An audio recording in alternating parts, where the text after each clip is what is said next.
Welcome to K6 చర్చా కార్యక్రమానికి స్వాగతం. ఎన్నికలంటేనే ప్రజాస్వామ్యానికి పండగ. ఈ పండగ కోసం ప్రస్తుతం తెలంగాణ ప్రజలు ఎదురు చూస్తున్నారు. స్థానిక సంస్థల ఎన్నికల ప్రక్రియ న్యాయ వివాదాలు చిక్కుకొని నిలిచిపోయింది. దీనిపై సామాన్య ప్రజల నుండి రాజకీయ నాయకుల వరకు, ఎన్నికల అధికారుల నుండి న్యాయవాదుల వరకు ఎవరికీ స్పష్టత లేదు. అసలు ఈ ఎన్నికల వివాదం ఎందుకు మొదలైంది? ఈ ప్రక్రియ ఎప్పుడు ముందుకు సాగుతుంది? దీనివల్ల ప్రజలకు ఎలాంటి నష్టం కలుగుతుంది? ఈ విషయాలపై పూర్తి విశ్లేషణ చేసేందుకు ఈ రోజు మన స్టూడియోలో ఉన్నారు కాంగ్రెస్ DCC డెలిగేట్ కుంట రమేష్ గారు. మరి లేట్ చేయకుండా వారితో మాట్లాడేద్దాం. నమస్కారం సార్. నమస్కారం అమ్మ. సార్, ముందుగా అసలు ఈ స్థానిక సంస్థల ఎన్నికల నిర్వహణపై రాష్ట్ర ప్రభుత్వం వైఖరి ఏమిటి? స్థానిక సంస్థలు ఖచ్చితంగా నిర్వహించాలనేది రాష్ట్ర ప్రభుత్వం రేవంత్ రెడ్డి గారి నాయకత్వంలో కృతనిశ్చయంతో ఉంది. అయితే దీనికి ముందుగా తెలంగాణ రాష్ట్ర ప్రభుత్వం ఏర్పడిన మొట్టమొదటి రోజుల్లోనే కామారెడ్డి BC డిక్లరేషన్ అనుగుణంగా రాష్ట్ర ప్రభుత్వం ఏదైతే రేవంత్ రెడ్డి గారి నాయకత్వంలో బీసీలకు తప్పకుండా 42% రిజర్వేషన్ ఇచ్చి ఎన్నికలకు వెళ్తాం, స్థానిక సంస్థల ఎన్నికల్లో 42% బీసీలకు రిజర్వేషన్ ఇస్తామని చెప్పేసి ఏదైతే మేము ఎన్నికల హామీ ఇవ్వడం జరిగిందో దానికి అనుగుణంగా మేము BC 42% రిజర్వేషన్ ఇవ్వడానికి మొట్టమొదటిసారిగా దేశంలో ఏ ప్రభుత్వము చేయలేని సాహసం మా నాయకుడు ముఖ్యమంత్రి రేవంత్ రెడ్డి గారి నాయకత్వంలో సమగ్ర కులగణన అనేది చేసి బీసీలకు 42% రిజర్వేషన్ ఇవ్వడానికి పూర్తి స్థాయిలో మేము ప్రయత్నం అనేది చేయడం జరిగింది. కులగణన పూర్తి చేసిన తర్వాత BC రిజర్వేషన్ కొరకై అసెంబ్లీలో అన్ని పక్షాలతో చర్చించి అసెంబ్లీలో బిల్లు పెట్టడం జరిగింది. అట్లాగే దాంతోపాటు ఆ బిల్లును మరి గవర్నర్ వద్దకు పంపి దాదాపు 6 నెలల సమయం కావస్తుంది. గవర్నర్ వద్ద పెండింగ్ ఉండడం వల్ల ఈ BC రిజర్వేషన్ అనేది మధ్యలోనే మరి కోర్టు జోక్యంతో ఆగిపోవడం అనేది జరిగిందమ్మా. ఓకే సార్, 42% BC రిజర్వేషన్ అమలు చేయడానికి ప్రభుత్వం ఇంకా ఏ మార్గాలను వెతుకుతుందంటున్నారు? 42% BC రిజర్వేషన్ అమలు చేయడానికి ప్రభుత్వానికి సాధ్యమైనంత వరకు చిత్తశుద్ధితో పనిచేసింది. అసెంబ్లీలో బిల్లు పెట్టడం కావాలి, అట్లాగే GO 9 ద్వారా మరి ఎన్నికలకు వెళ్ళడానికి, అట్లాగే ఎన్నికల నోటిఫికేషన్ కూడా ఇవ్వడం జరిగింది.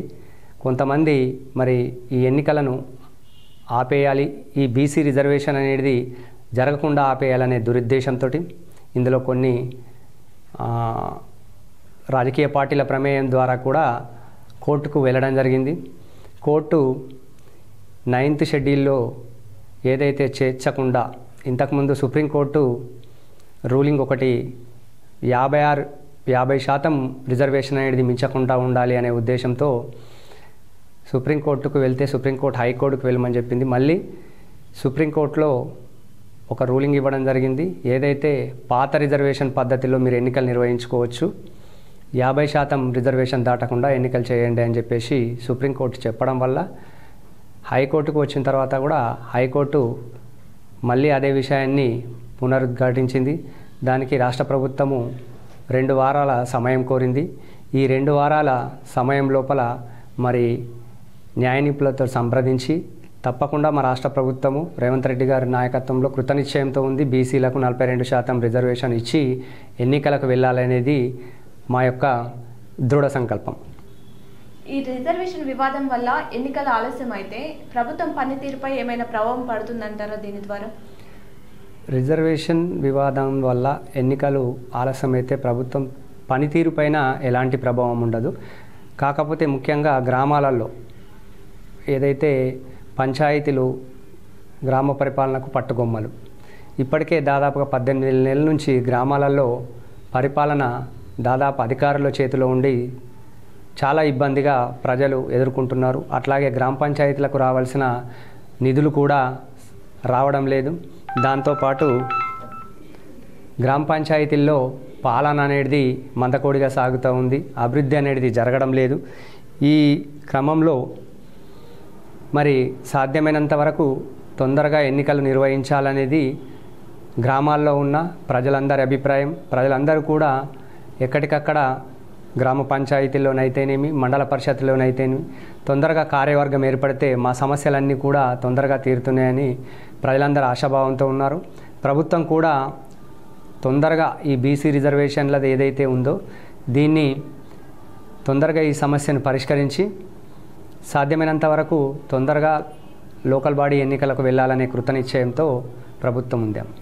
ఓకే సార్, ఈ బీసీ రిజర్వేషన్లపై ఉన్నటువంటి న్యాయపరమైన సవాళ్ళని ప్రభుత్వం ఏ విధంగా ఎదుర్కొంటుందంటారు? బీసీ రిజర్వేషన్ల పైన ఉన్న న్యాయపరమైన సవాళ్ళను ఇప్పటికే ప్రభుత్వము 9వ జీవో తీసుకొచ్చింది. దాంతోపాటు మరి సుప్రీంకోర్టుకు కూడా వెళ్ళింది. ఇప్పుడు హైకోర్టులో ఒకవేళ మళ్ళీ ప్రభుత్వానికి అనుకూలంగానా లేదా స్టే వచ్చిన తర్వాత కూడా ప్రభుత్వం మళ్ళీ ఒకసారి సుప్రీంకోర్టు గడప తట్టాలనే ఉద్దేశంతో ప్రభుత్వము ఉంది.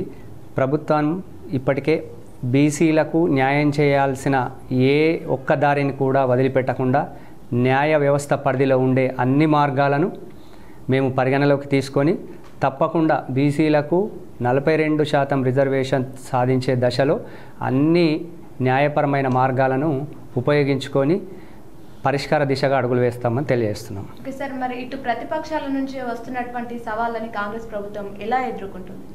ప్రతిపక్షాలు ఇప్పటికే వాళ్లకు ఈ 18 నెలల కాలంలో ప్రతిపక్షాలు నిర్వీర్యమైపోయినాయి.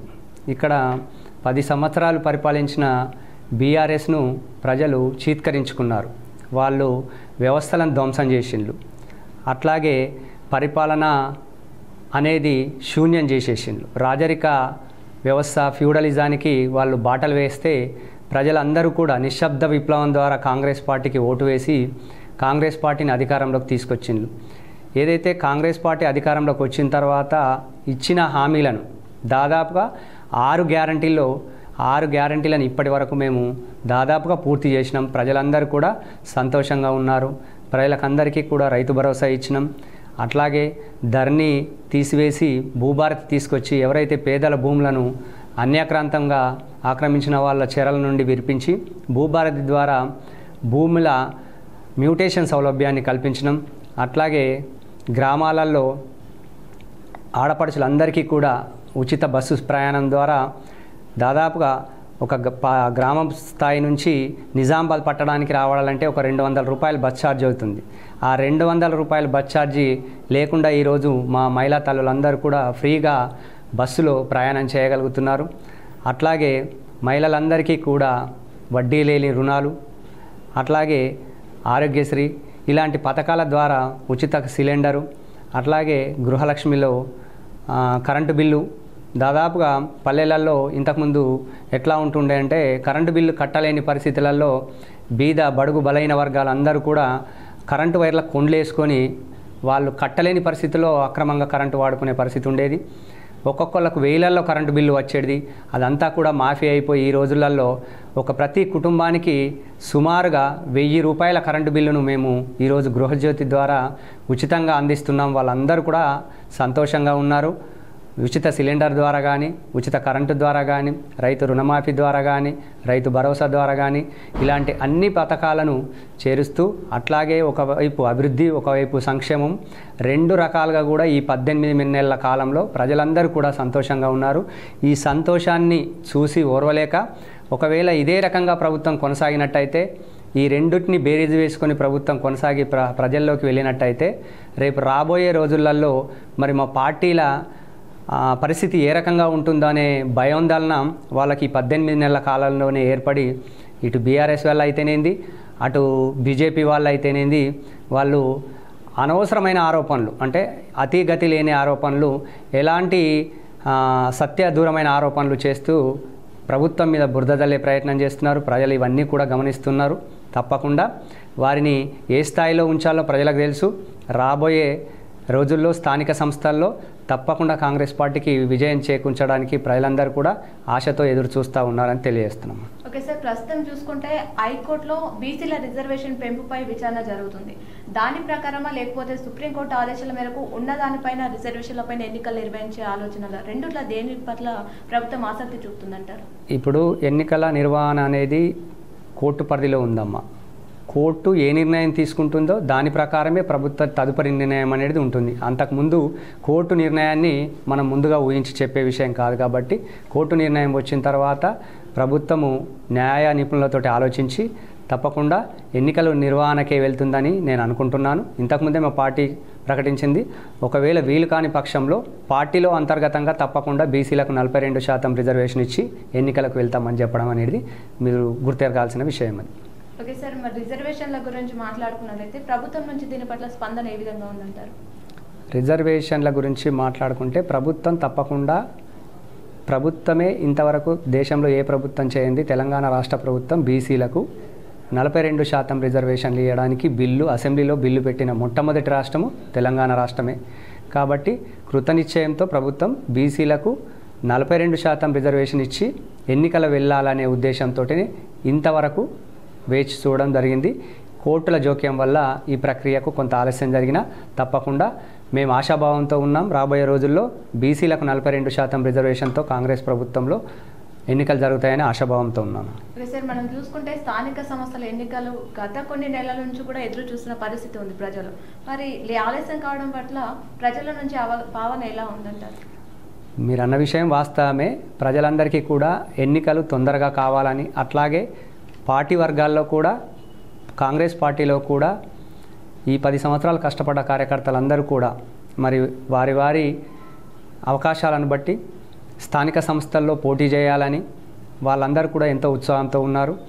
అట్లాగే వారి నాయకత్వాన్ని బలపరచాలని ప్రజలు కూడా ఎంతో ఉత్సాహంతో ఉన్నారు.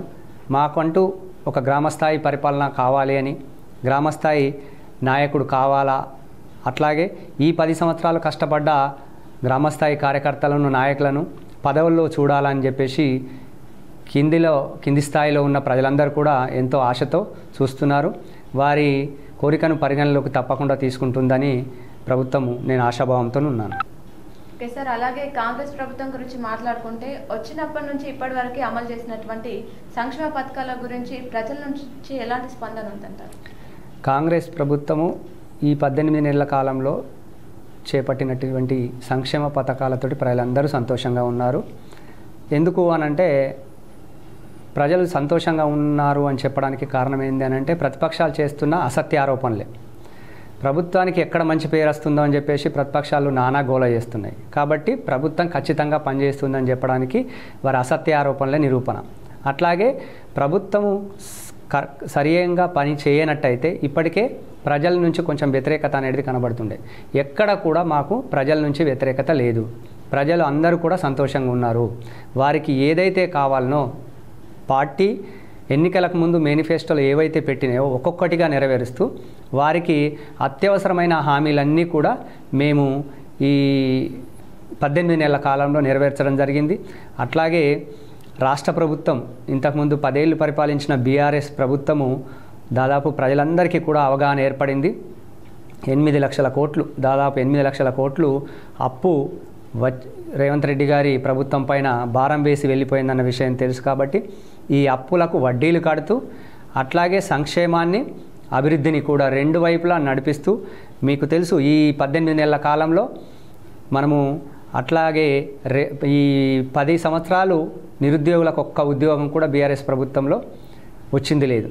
ఈ 18 నెలల కాలంలో దాదాపుగా 60,000 ఉద్యోగాలను కాంగ్రెస్ పార్టీ ప్రభుత్వం గౌరవ రేవంత్ రెడ్డి గారి నాయకత్వంలో వారికి పూర్తి చేయడం జరిగింది. ఈరోజు నిరుద్యోగులు అందరూ కూడా ఎంతో ఆశతో ఉన్నారు. మాకు కూడా ఉద్యోగాలు వస్తాయని చెప్పేసి ఎక్కడికక్కడ మీరు ఇప్పటికీ ఊర్లలో గంజాయిని నిర్మూలించడం, డ్రగ్స్ను నిర్మూలించడం, అట్లాగే మత్తు పానీయాలకు యువత బానిస కాకుండా అందరూ కూడా చదువు వైపు వెళ్ళే అవకాశాల కోసము ఎదురు చూసే రకంగా మేము ఉద్యోగాలను ఫిలప్ చేస్తూ ఉన్నాం. ప్రతి నోటిఫికేషన్ వేస్తూ ఉన్నాం. రాబోయే రోజులలో ఎక్కడెక్కడ అవసరాలు ఉన్నాయో తప్పకుండా వాటి అన్ని ఉద్యోగాలను పూర్తి చేయడానికి కాంగ్రెస్ ప్రభుత్వం చిత్తశుద్ధితో పనిచేస్తుంది. ఉద్యోగస్తులకు కూడా ఏం కావాలో వాళ్ళందరికీ కూడా ఇక్కడ ఉన్న బడ్జెట్ను లెక్కలు వేసుకుంటూ ఉన్నంతలో మా ప్రభుత్వంలో ఉన్నంతలో ఎక్కడ కూడా అప్పులు చేయడానికి సాహసం చేయకుండా ఉన్నంతలో సర్దుబాటు చేస్తూ పరిపాలనను కొనసాగించడం అనేది జరుగుతూ ఉంది. ఓకే సార్, మీరు చెప్పినట్లుగానే వచ్చినప్పటి నుంచి ఎన్నో పథకాలను అయితే అమలు చేస్తుంది. అలాగే ఇప్పుడు మహాలక్ష్మిలో భాగంగా కొత్త పెన్షన్లు ఏమైనా ఇవ్వడానికి ప్రభుత్వం ఏమైనా ఆలోచన చేస్తుందంటారా? ఇప్పుడు ప్రస్తుతం? చాలా రోజుల నుంచి గ్రామ స్థాయిలోనైతేంది, పట్టణ పేదరికంలో ఉన్న ప్రజలకైతేంది, మహిళలకు, అట్లాగే వితంతువులకు, వికలాంగులకు, వృద్ధులకు అందరికీ కూడా ఆసరా పెన్షన్ అనేది ఎంతో ఆశతో ఎదురు చూస్తున్న విషయం. మేము కూడా మహాలక్ష్మి పెన్షన్ 2500 అనేది ఎన్నికల హామీలో ఇచ్చిన విషయం అందరికీ తెలిసిందే. అయితే ఇప్పటి వరకు ఇచ్చిన హామీలన్నీ కూడా మాకు నిధులలేమి ఉన్నప్పటికీ కూడా సర్దుబాటు చేస్తూ అన్ని హామీలను పూర్తి చేయడం అనేది జరుగుతూ ఉంది. ఒక్కొక్కటి అవసరాన్ని బట్టి పూర్తి చేస్తూ ఉన్నాం. అట్లాగే మహిళా లోకం కూడా ఎంతో ఆశగా ఎదురు చూస్తూ ఉన్నారు. మాకెప్పుడు పెన్షన్ వస్తుంది, మాకెప్పుడు బీడీల పెన్షన్ వస్తుంది, మాకెప్పుడు ముసలోళ్ళ పెన్షన్ వస్తుంది అనే రకంగా అందరూ కూడా ఎదురు చూస్తూ ఉన్నారు. రాబోయే రోజులలో మేము కూడా మా పై స్థాయి నాయకత్వానికి వివిధ సందర్భాల్లో వినతులు కూడా చెప్పడం జరిగింది. తప్పకుండా మనం ఏదైతే ఇచ్చిన హామీ, ఈ మహాలక్ష్మి పింఛన్ హామీ అనేది దాదాపుగా మహిళలకైతేనేమి, వృద్ధులకైతేనేమి, వికలాంగులకైతేనేమి అందరికీ కూడా సాధ్యమైనంత వరకు తొందరగా ఈ పెన్షన్లు ఇచ్చి వారిని కూడా సంతోషపెట్టాలని మేము వివిధ సందర్భాల్లో మా ఆది నాయకత్వానికి చెప్పడం జరిగింది. అది కూడా నెరవేరుతుందని మేము ఆశాభావంతో ఉన్నాము. ఓకే సార్, చివరగా స్థానిక సమస్యల కోసం, ఎన్నికల కోసం ఎదురు చూస్తున్నటువంటి ప్రజలకు మీరేం చెప్తారు? స్థానిక సంస్థల కోసం ఎదురు చూస్తున్న ప్రజలందరికీ కూడా ఈ మీ K6 వేదికగా చెప్పేది ఒకటే. రాబోయే రోజుల్లో రాష్ట్ర ప్రభుత్వం గౌరవ ముఖ్యమంత్రి రేవంత్ రెడ్డి గారి నాయకత్వంలో కృతనిశ్చయంతో ఉంది. 42% బీసీ రిజర్వేషన్లతోనే వెళ్ళాలని. ఒకవేళ దానికోసం మేము ప్రతి ప్రయత్నాన్ని చేసినాం. బిల్లు అనేది పార్లమెంటు ఆమోదం పొంది 9th షెడ్యూల్లో చేర్చి, ఒకవేళ బిల్లు ఆమోదం పొందినట్టయితే దానికోసం మేము అన్ని పక్షాలను కలుపుకొని కేంద్ర ప్రభుత్వం మీద పోరాటం చేయడానికి కూడా సిద్ధంగా ఉన్నాం. రాబోయే రోజులలో స్థానిక సంస్థలు లేకుంటే అభివృద్ధి అనేది కుంటుపడుతుంది. కాబట్టి ఖచ్చితంగా ఎన్నికలు నిర్వహించాల్సి వస్తే పార్టీ పరంగా 42% రిజర్వేషన్ అనేది ఇచ్చి ఎన్నికలకు వెళ్తుందని ఆశాభావంతో ఉన్నాం. తప్పకుండా మేమందరం కూడా ఎన్నికలకు వెళ్ళాలని కోరుకుంటున్నాం. ప్రజలు కూడా స్థానిక సంస్థల్లో ఎన్నికలు తొందరగా జరగాలని కోరుకుంటున్నారు. కాబట్టి ప్రభుత్వం కూడా ఎన్నికలు నిర్వహిస్తుందనే ఆశాభావంతో ఉన్నాము. ఓకే సార్, ఈ చర్చలో పాల్గొని ఎన్నికలకు సంబంధించిన ప్రక్రియ గురించి కానీ, అలాగే కాంగ్రెస్ ప్రభుత్వం అమలు చేస్తున్నటువంటి సంక్షేమ పథకాల గురించి తెలియజేసేందుకు thank you sir. Thank you అమ్మ. ఈ అవకాశం ఇచ్చిన K6 యాజమాన్యానికి, అట్లాగే మరి యాంకర్ గారికి కూడా పేరు పేరున కృతజ్ఞతలు తెలుపుతూ జై కాంగ్రెస్, జై హింద్. ఓకే, చూసారు కదా మరి ఈరోజు అంశం. మరో అంశంతో మీ ముందుంటాం. చూస్తూనే ఉండండి మీ K6.